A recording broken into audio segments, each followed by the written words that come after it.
Bien, vamos a hablar acerca de los procesos de contratación, ¿ya? Habíamos visto que no es lo mismo la licitación pública que un proceso de contratación. Así que en la licitación pública, los postulantes empiezan a concursar, ya empiezan a concursar dependiendo de las características del concurso, de la licitación. Y bueno, algunos son elegidos, bueno, uno es elegido y los demás son rechazados. Sin embargo, hay algunas reglas en las cuales la máxima autoridad ejecutiva o el responsable del proceso de contratación tiene que cumplir ciertos reglamentos. Aquí se muestran 4 cosas que no debe tener, ¿no? El que va a estar a cargo de estos procesos. Tener alguna vinculación matrimonial, parentesco, con uno de los representantes hasta de tercer grado, ¿no? No tiene que haber ningún tipo de relación con los concursantes. Tampoco un litigio o un problema pendiente, ni aceptar beneficios o regalos del proponente, y tampoco tener relación de servicio con el proponente ni haber prestado servicios en los últimos 2 años, ¿sí? Entonces, esto por el asunto del nepotismo y todo ese tipo de cosas, así que se trata de ser lo más transparente posible, ¿no?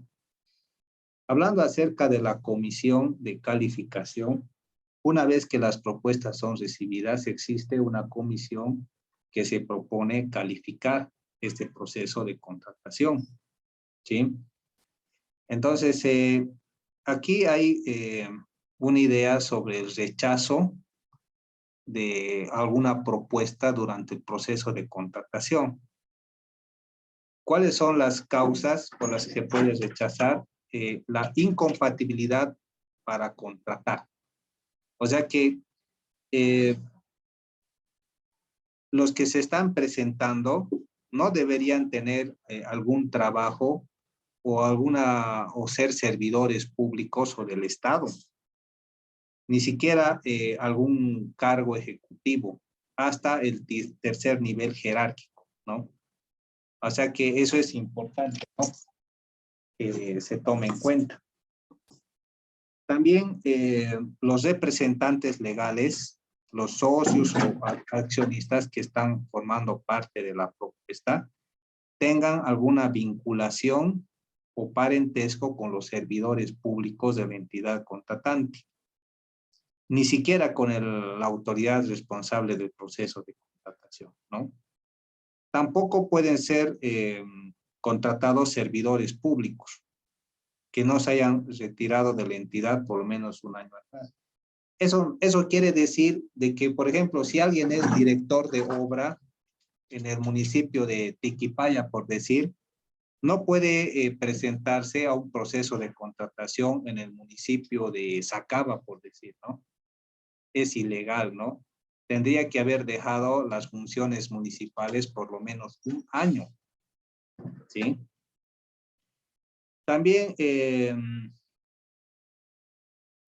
se puede inhabilitar la propuesta cuando el proponente hubiera omitido la presentación de cualquier documento requerido en el pliego de condiciones. Es decir, que le falte documentación, ¿sí? Le falte documentación y no pueda presentar esa documentación, ¿no? Así que eso también es una causa de inhabilitación. También la propuesta se puede descalificar cuando se verifique que exista material o documentación falsificada o inconsistente, ¿ya? Antes, hace unos 20 años atrás, se manejaba el sobre A y el sobre B, pero ahora todo se ha eliminado y solamente se maneja una sola propuesta, ¿sí? Entonces, es importante de que estas propuestas estén correctamente elaboradas y puedan cumplir los requisitos legales. Hablemos de algunas modalidades de contratación, ¿sí? Eh, por ejemplo, existe la licitación pública, ¿ya? Entonces, la licitación pública permite a cualquier proponente, persona legalmente establecida, persona jurídica y demás, que tenga una empresa legalmente establecida con todos los certificados ROE, después está el Fundempresa que ahora va a cambiar y demás, pueda presentarse a una licitación pública, ¿sí? Puede ser una convocatoria nacional o puede ser internacional. Y el monto, escuchen bien esto, el monto para licitación pública es mayor a 100.000 bolivianos. A partir de 100.001 bolivianos ya es licitación pública. Pero si los montos son menores a 100.000 bolivianos o hasta 100.000 bolivianos, corresponde a una invitación pública. O sea, la diferencia entre la licitación pública y la invitación pública es que la invitación permite a la entidad contratante ofrecer el trabajo directamente a la empresa sin necesidad de recurrir al proceso de licitación. Para eso no son necesarias algunas boletas, ya como hay la boleta de cumplimiento de contrato, boleta de seriedad de propuesta y demás boletas que son parte de la licitación pública. Pero mientras en la invitación no hay ese tipo de cosas, ¿no? Ya es algo un poco más informal. También hay lo que es la contratación por excepción. Debido a alguna emergencia, debido a que el trabajo sea muy específico y nadie pueda hacerlo, solamente una empresa o personal especializado, se puede decidir contratar por excepción a una empresa o a proponentes legalmente establecidos a que puedan realizar ciertos trabajos. Entonces, también existe esa modalidad, ¿no? De la contratación por excepción, ¿sí? Entonces, ahí es donde se hace a un lado la licitación pública, pero el asunto es de que el monto de la obra o del trabajo supera los 100.000 bolivianos. Según la ley, correspondería a licitación pública, pero se puede obviar la licitación pública y recurrir a la contratación por excepción debido a factores o características especiales. Entonces, eso se puede tomar en cuenta, ¿no es cierto? Bien, vamos a ir más adelante.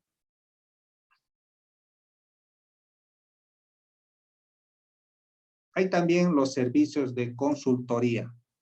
A ver, ¿alguien puede explicar qué quiere decir consultoría? ¿Qué entienden por consultoría?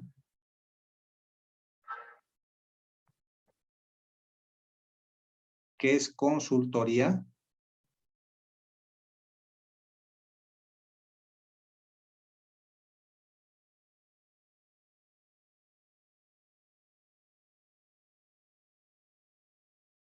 A ver, ¿alguien entiende qué es consultoría?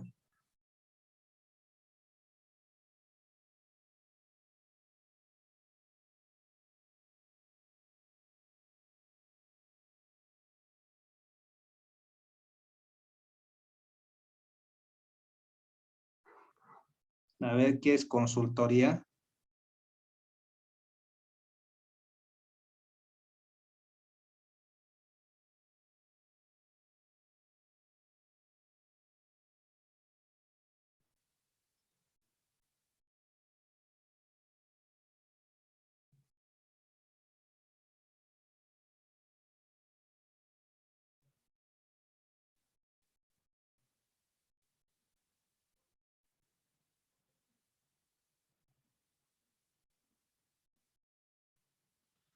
A ver, cuando es construcción, ustedes ya se ubican perfectamente lo que es construcción, ¿no? Pero para poder construir, ¿qué uno necesita tener?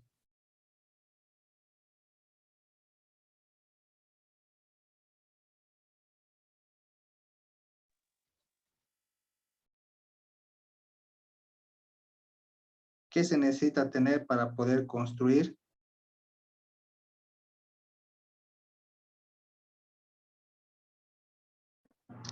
toda la carpeta del proyecto, ¿eh? Sí, exacto.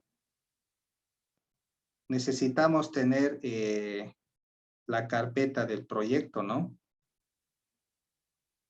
Sí. Ahora, ¿quién elabora esa carpeta? Esa carpeta del proyecto. Los proyectistas, quizás Inge. Sí.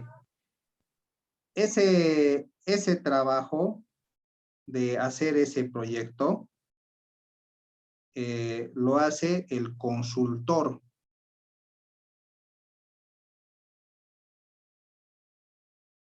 ¿Sí?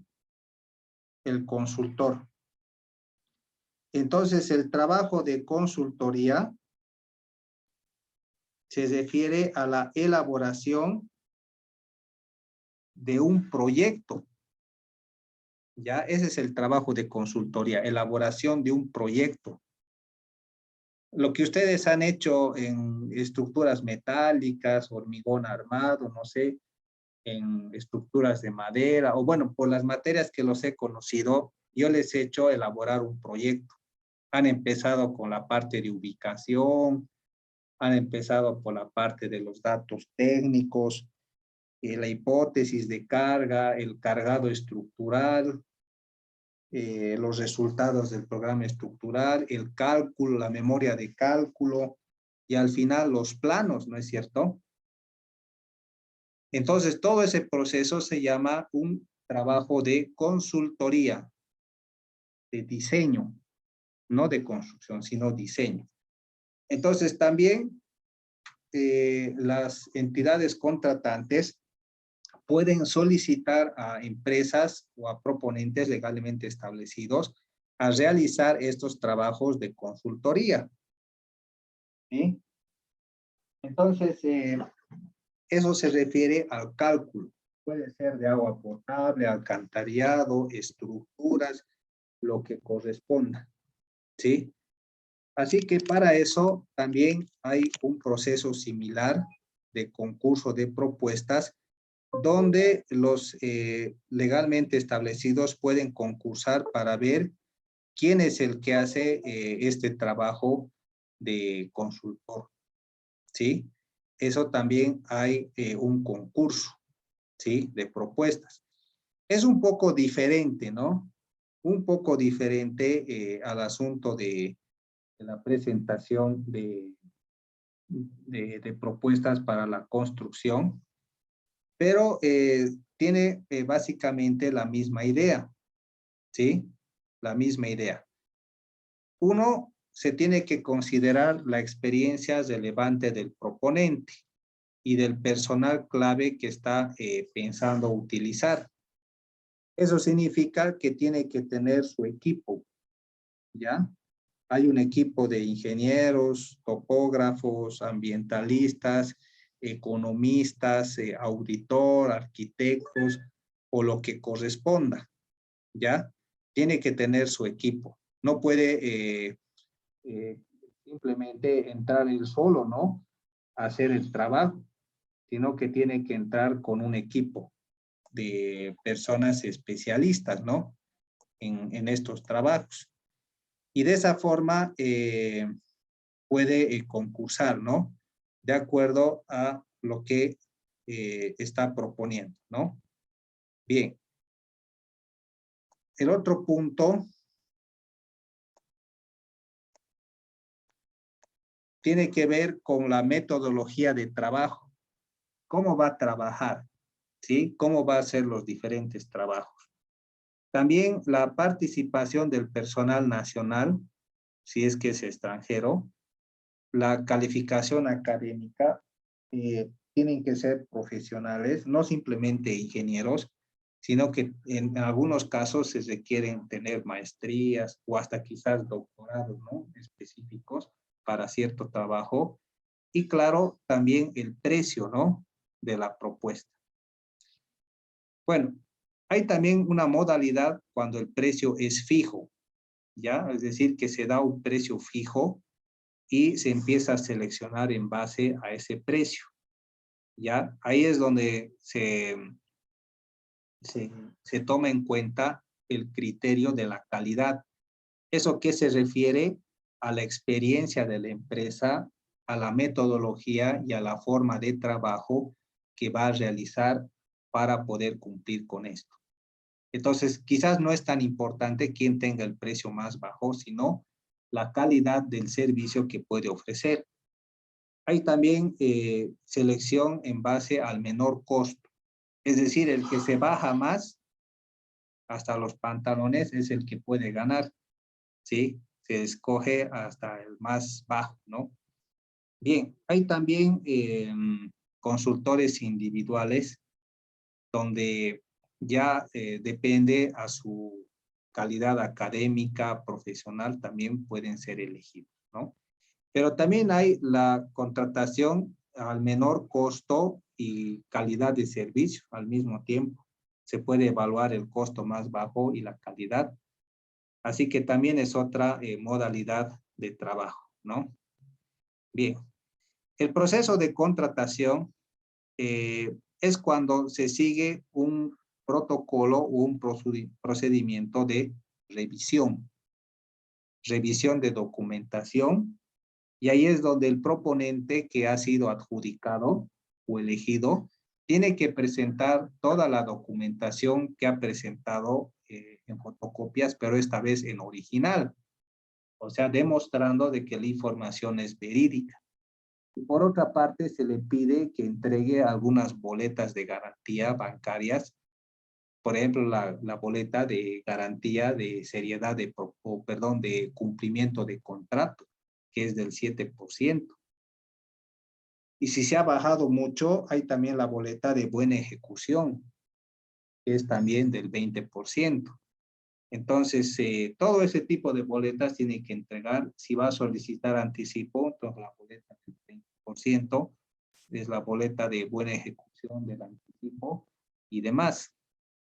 Entonces, en ese proceso de contratación, ahí el proponente empieza a presentar la documentación. Otro punto está la convocatoria, ¿ya? Puede ser nacional, puede ser internacional, pueden participar únicamente empresas legalmente establecidas y demás, ¿no? Puede ser también internacional, ¿ya? Esta es una idea de lo que es una convocatoria pública, ¿ya? Ahí está la información, ¿no? El nombre del proyecto, quién financia, el pliego de condiciones donde se puede adquirir, cuánto cuesta el pliego, presentación de las propuestas, dónde tiene que presentarse, a qué hora, no pueden llegar tarde jóvenes, si no son descalificados, ¿ya? Aquí está pidiendo un precio por el pliego de especificaciones, que es un requisito a entregar que implica también una seriedad de propuestas. En las entidades públicas piden una boleta de seriedad de propuesta, que es dinero que también es devuelto si es que el proponente no es adjudicado. Eso también se puede hacer, ¿no? Bien, entonces, eso por una parte. Vamos a ir viendo más. Hay también el término que una convocatoria puede declararse desierta. Desierto significa no necesariamente de que no hay nadie, sino de que también nadie ha cumplido con los requisitos. Una parte podría ser porque nadie ha presentado una propuesta. Los precios son una desgracia, muy bajo, así que la gente prefiere no trabajar a meterse en problemas, así que lo deja, ¿no? Dos, ninguna de las propuestas en los aspectos legales y administrativos o técnicos ha cumplido con lo requerido en el pliego de especificaciones, ¿sí? O C, si los precios propuestos exceden del presupuesto determinado. Es decir, que por decir el monto referencial era 500,000 y han presentado por 500,001 o 600,000, se han pasado, entonces descalificado todos los que se pasen, ¿no? O si las empresas han presentado, han ganado uno, pero al revisar la documentación se ve de que es falsa, no sirve, y las otras empresas también tampoco están en condiciones, así que se declara desierta, se anula el proceso de contrato. ¿Sí? Entonces, esas son las razones por las que se puede declarar desierto. Dos, las garantías. La garantía de seriedad de propuesta corresponde al 1% del monto de la propuesta. Esto se entrega junto con la propuesta antes del proceso de licitación. ¿Ya? Esto es porque si, digamos, tú te retractas de tu propuesta, te cobran la boleta. O si tú has presentado información falsa, también te cobran la boleta. A eso se le llama seriedad de propuesta. Hay también la garantía de cumplimiento de contrato. Al que ha sido adjudicado para realizar una obra, se le pide una garantía de un 7%, donde él asegura de que va a cumplir el contrato. Entonces, es también otra forma, la garantía de cumplimiento de contrato. Y finalmente está la garantía por anticipo. Dime. La boleta de seriedad, lo que está diciendo, Inge, es un monto que depositamos. ¿Cómo es eso? No estoy entendiendo. Sí, es un monto que se deposita al banco y el banco emite una boleta. Y esa boleta es como una especie de cheque que se puede cobrar si es que, de acuerdo a las condiciones de contrato, alguien infringe. ¿Ya? ¿Entiendes? Pero si no infringen, te lo devuelven la boleta y tú puedes ir al banco, das de baja la boleta y recuperas el dinero. ¿Ya? Entonces, la boleta lo que hace es retener dinero en el banco a disposición de quien cobre la boleta de acuerdo a un contrato que se firma. ¿De acuerdo? Sí, Bien. está bien.